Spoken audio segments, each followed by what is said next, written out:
Welcome to our channel. Today we how to withdraw from Wealthfront to your checking, full guide step by step clearly. To withdraw from Wealthfront to your checking account, begin by logging into your Wealthfront account.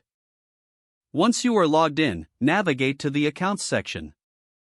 In the Accounts section, locate the investment account from which you want to withdraw funds. Select the investment account to view its details. Look for the Withdraw button or option on the screen. Click on the Withdraw button to initiate the process. You will be prompted to enter the amount you wish to withdraw. Input the desired withdrawal amount carefully. Next, select your linked checking account as the destination for the funds. If you haven't linked a checking account yet, you will need to add one. To add a checking account, follow the prompts to provide your banking information. Make sure to verify that all entered information is accurate. After confirming your checking account, return to the withdrawal process.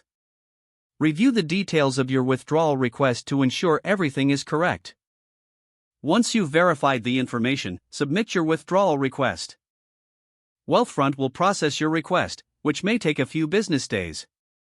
You will receive a notification once your funds have been successfully transferred. If you have any questions or issues during the process, reach out to Wealthfront's customer support for assistance. If the page does not load, refresh the browser or try again in a private or incognito window. Make sure you are using the correct email address, then retype it carefully to avoid small typos. If your password is not accepted, use the reset option and create a new strong password you can remember. Check your spam folder for verification or security emails, then complete any requested confirmation steps. Enable two-factor authentication if available to improve account security and reduce unauthorized access risk. After signing in, review your profile details so your contact information and settings are accurate and current. If you see an error message, note it down and try again after restarting your device and internet connection. Log out when you finish, especially on shared devices, to keep your account and payment information secure. If the page does not load, refresh the browser or try again in a private or incognito window.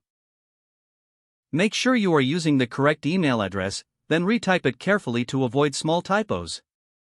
Don't forget to like this video and subscribe to our channel for more step-by-step tech guides.